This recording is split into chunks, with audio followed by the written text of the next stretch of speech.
दोस्तों, आज हम लाइफ में जीने के लिए 12 रूल्स देखेंगे जो कि जॉर्डन पीटरसन ने अपनी best selling book 12 rules of life में बताए हैं। जॉर्डन एक बहुत ही फेमस पर्सनालिटी हैं और साइकोलॉजी के प्रोफेसर हैं टोरंटो यूनिवर्सिटी में। तो सबसे पहला रूल कहता है कि stand up straight with your shoulders back. ये रूल कहता है कि हमेशा सीधे खड़े रखो और अपने शोल्डर्स पीछे रखो, एक विनर की तरह। अगर हम एक डल पोस्चर के साथ खड़े होते हैं तो इससे हमें दुनिया वाले एक लूजर की तरह देखते हैं और फिर लोगों के रिएक्शन और उनकी बातों को हम एज अ फीडबैक लेने लगते हैं, जिससे हम खुद को एक लूजर समझने लगते हैं और फिर दोबारा से उस सेल्फ इमेज के साथ कंसिस्टेंट रहने के लिए हम अपने को औरों के सामने एक लूजर की तरह प्रेजेंट करते हैं और ये लूप चलता रहता है। इसलिए ऑथर बोलते हैं कि अगर हम अपनी बॉडी को स्ट्रेट और एक विनर की तरह लोगों को प्रेजेंट करते हैं तो वो हमें डिफरेंट तरीके से ट्रीट करेंगे, जिससे हमारी सेल्फ इमेज भी एक विनर की होगी। रूल 2 कहता है कि treat yourself like someone you are responsible for helping. ये रूल कहता है कि हमें खुद की भी उतनी ही केयर करनी चाहिए जितने की हम एक बच्चे की करेंगे। अगर हमारा कोई डॉग या कोई हमारा पेट बीमार हो जाता है और अगर उसे कोई डॉक्टर मेडिसिन रेकमेंड करता है तो हम में से मेजॉरिटी ऑफ लोग बिना कोई देरी करे उसी वक्त वो मेडिसिन खरीद कर अपने पेट को देंगे। लेकिन रिसर्च ये प्रूव कर चुकी है कि 33% लोगों को जब खुद कोई डॉक्टर मेडिसिन प्रिस्क्राइब करता है तो वो उसे यूज नहीं करते, जिसका मतलब है कि हम औरों की ज्यादा परवाह करते हैं जितनी की हम खुद की भी नहीं करते।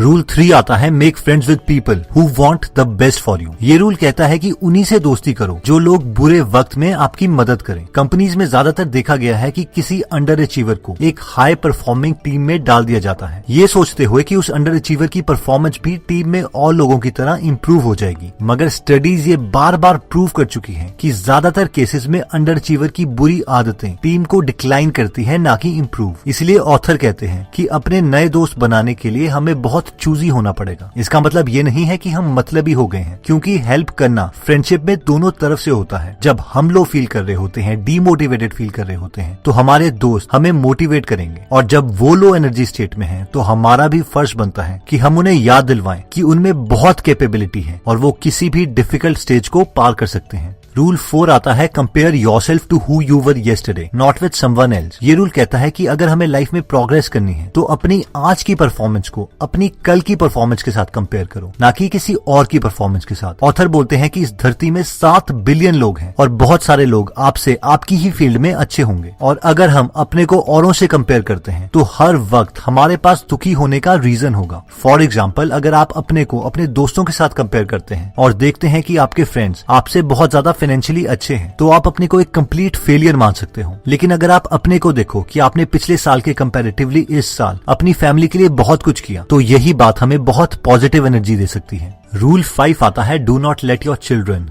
Do anything that makes you dislike them. ये रूल कहता है कि एक बच्चे को एक रिस्पॉन्सिबल सिटीजन बनाना पेरेंट्स की रिस्पॉन्सिबिलिटी है। स्टडीज ये प्रूव कर चुकी है कि कई बच्चे बचपन से ही एग्रेसिव, गुस्से वाले होते हैं। इसलिए पेरेंट्स को चाहिए कि ऐसे बच्चों को एक अच्छा सिटीजन बनाने के लिए खुद एफर्ट करें, ना कि सोसाइटी पर छोड़ दें। एफर्ट्स जैसे कि बच्चे को क्लियर करें कि गलत करने पे उसे क्या पनिशमेंट मिलेगी, और पनिशमेंट क्राइम के अकॉर्डिंग होनी चाहिए। साथ में पेरेंट्स को अपने बच्चे को घर के रूल्स क्लियरली बताने चाहिए और रूल्स की क्वांटिटी कम रखें ताकि बच्चे कंफ्यूज ना हो। रूल 6 आता है set your house in perfect order before you criticise the world. यार, कोहली ने ना ये शॉट ठीक से नहीं मारा, AR रहमान ने बीट मिस कर दी। ऐसे बहुत से लोग हैं जो औरों को फ्री में एडवाइस देना पसंद करते हैं, बेशक उन्हें खुद उस फील्ड के बारे में कुछ भी ना पता हो। और जब उनसे खुद कोई पूछता है कि आपने अपनी लाइफ में कुछ क्यों नहीं अचीव किया, तो उनका आंसर हमेशा यही होता है, यार दुनिया में इतनी मुश्किलें हैं ना, बस दूसरों को आसान लगती है, खुद करो तो पता चलता है। और एग्जैक्टली ये रूल भी यही कहना चाहता है कि जब तक हम खुद की लाइफ को ऑर्डर में ना ले आए तब तक फ्री में औरों को एडवाइस नहीं देनी चाहिए। हो सकता है आपके एरिया में भूकंप आया हो, लेकिन अगर आपको पहले से ही पता था कि इस एरिया में भूकंप आ सकता है और फिर भी आपने कुछ नहीं किया, तो ये आपकी गलती है, ना कि भगवान की।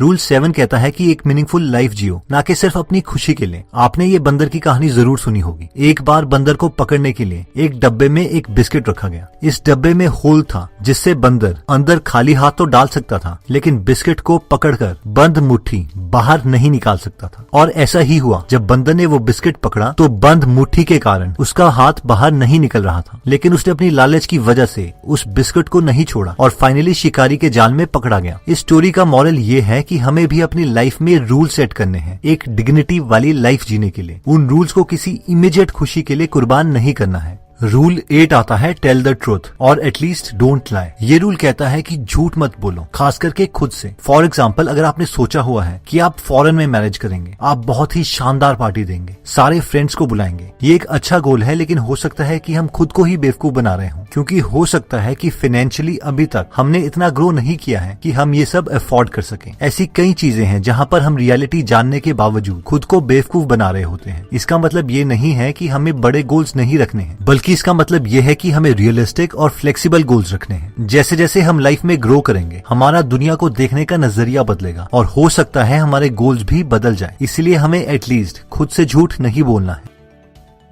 रूल 9 आता है assume that the person you are listening to might know something you don't। ये रूल कहता है कि जब भी हम किसी से बात करते हैं तो हमारा मेन मोटिव होना चाहिए कि हम उनसे कुछ ऐसा सीखें जो हमें पहले मालूम नहीं था। किसी भी कॉन्वर्सेशन का मेन गोल ये होता है कि दो लोग अपने इंडिविजुअल आइडियाज से एक ऐसा आइडिया बनाए जो उन दोनों आइडिया से बेटर हो। लेकिन आजकल के टाइम में लोग अपनी बातों को और अपने दुख को दूसरे को बताना ज्यादा प्रेफर करते हैं एज कम्पेयर टू दूसरों की बातें सुनने से। कई बार हमें दूसरों के आइडिया सुनने से दुख हो सकता है, क्योंकि हमारे आइडियाज जिन पर हम बचपन से यकीन कर रहे थे, हो सकता है वो गलत निकले। लेकिन ये एक प्राइस है जो हमें पे करना ही पड़ेगा अगर हमने इम्प्रूव और ग्रो करना है। रूल 10 आता है be precise in your speech. Life बहुत कॉम्प्लेक्स है और इसे समझने के लिए मेजॉरिटी ऑफ ह्यूमंस सिर्फ उतने पार्ट को ही सीखते हैं जो उनकी लाइफ के लिए इम्पोर्टेंट है। अब ऑब्वियसली हम दुनिया के सारे कॉन्सेप्ट्स तो नहीं सीख सकते, लेकिन ऑथर बोलते हैं कि हमें चीजों को अपनी जरूरत से ज्यादा सीखना चाहिए और उसके लिए क्लियर लैंग्वेज यूज करनी चाहिए। फॉर एग्जाम्पल, अगर हम बीमार हैं तो हमें डॉक्टर को बहुत क्लियर डेटा देना पड़ेगा कि हमारे साथ क्या हुआ है, कि क्या पहले हमारा पेट दर्द कर रहा था या फिर हमें फीवर था, क्या हमारा पेट दर्द कुछ specific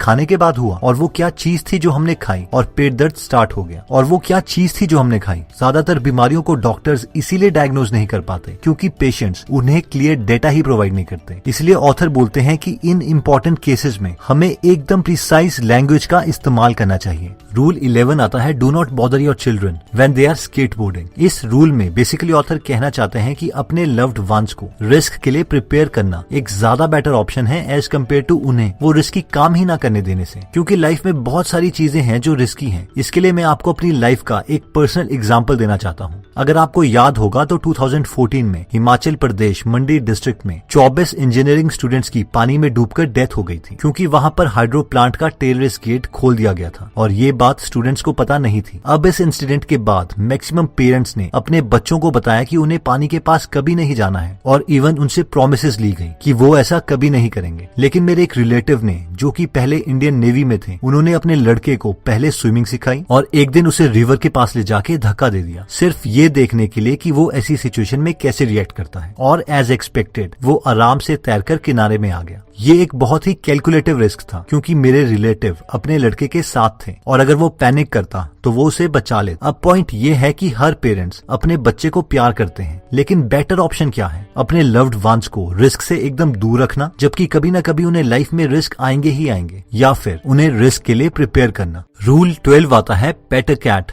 when you encounter one on the street। Author बोलते हैं कि लाइफ हार्ड है और हमें लाइफ में ना चाहते हुए भी दुख मिल सकते हैं, इसलिए बहुत इंपॉर्टेंट है कि हम लाइफ में छोटी खुशियों को भी दिल खोलकर सेलिब्रेट करें। ऑथर की एक बेटी है जिन्हें 6 साल की उम्र में ही अर्थराइटिस था। उन्हें बहुत बार पेन होती थी, जिसके लिए उन्हें इंजेक्शन दिए जाते और इवन बहुत बार उनकी सर्जरीज भी हुई है। अगर हम में से किसी की ऐसी बेटी होती तो हमें लगता कि हमारी लाइफ कितनी बुरी है, लेकिन ऑथर अपनी डॉटर के साथ हर छोटी खुशी भी सेलिब्रेट करते थे और उन्हें कुछ सालों के बाद एक ऐसा फिजियोथेरेपिस्ट भी मिला जिससे ऑथर की बेटी की पेन बहुत कम हो गई और ऑथर ने इसे भी और खुशियों की तरह सेलिब्रेट किया। अब लाइफ में प्रॉब्लम्स तो आनी ही है, बस लाइफ को एक एडवेंचर की तरह लें और रास्ते में हर छोटी खुशी को सेलिब्रेट करते रहें। तो दोस्तों, इस वीडियो में हमने 12 रूल्स देखे, जिसमें सबसे पहला रूल कहता है कि अपने बॉडी पोस्चर को स्ट्रेट रखें ताकि इससे हमारा कॉन्फिडेंस बढ़े। सेकेंड रूल कहता है कि हमें औरों की केयर के साथ साथ खुद की भी केयर रखनी चाहिए। थर्ड रूल कहता है कि फ्रेंड्स उन्हीं को बनाएं जो बुरे वक्त में आपका साथ दें और आप भी अपने फ्रेंड्स को उन्हें उनके मुश्किल टाइम में हेल्प करें। फोर्थ रूल कहता है कि खुद की परफॉर्मेंस को हमेशा पिछले दिन की परफॉर्मेंस से कंपेयर करें, क्योंकि यही गोल्डन रूल है प्रोग्रेस का और ग्रोथ का। फिफ्थ रूल कहता है कि अपने बच्चों को या लव्ड वंस को को इम्प्रूव करने की जिम्मेदारी आपकी है, ना कि किसी और की। 6th रूल कहता है कि पहले खुद को इम्प्रूव करें, दुनिया को बाद में इम्प्रूव करना। 7th रूल कहता है कि अपनी डिग्निटी को मेंटेन रखने के लिए एक मीनिंगफुल लाइफ जियो, ना कि सिर्फ अपनी खुशी के लिए हर एक्शन लो। 8th रूल कहता है कि कोशिश करें कि किसी से झूठ ना बोलें, खास करके खुद से। 9th रूल कहता है कि जब दूसरे की बात सुनो तो ये सोचो कि उसे कुछ ऐसा पता है जो हमें नहीं पता, ताकि हम ग्रो और इम्प्रूव करते रहें। 10th रूल कहता है कि हमें अपनी फील्ड के अलावा और फील्ड्स के बारे में भी थोड़ी नॉलेज रखनी चाहिए और हमें खुद को एक्सप्रेस करने के लिए प्रिसाइज वर्ड्स यूज करने चाहिए। 11th रूल्स कहता है कि अपने लव्ड वंस को रिस्क के लिए प्रिपेयर करो, ना कि उन्हें रिस्क से दूर ले जाओ, क्योंकि रिस्क तो उनकी लाइफ में आने ही आने हैं। और फाइनली 12th रूल में हमने देखा था कि हर छोटी छोटी खुशियों को भी सेलिब्रेट करें। दोस्तों, इस बुक में और भी काफी इंटरेस्टिंग टिप्स दिए गए हैं। अगर आप ये पूरी बुक पढ़ना चाहते हैं तो डिस्क्रिप्शन में दिए हुए लिंक पे जाके आप ये बुक खरीद सकते हैं। आप 2 फुल बुक्स को भी फ्री में सुन सकते हैं, जिसके लिए मैंने लिंक डिस्क्रिप्शन में दे दिया है। दोस्तों, अगर आप फ्री में हिंदी ऑडियो बुक समरी सुनना चाहते हैं तो डिस्क्रिप्शन में दिए हुए लिंक पे जाके आप हमारी गीगल ऐप डाउनलोड कर सकते हैं। वहाँ पे आप फेमस बुक सुन सकते हैं,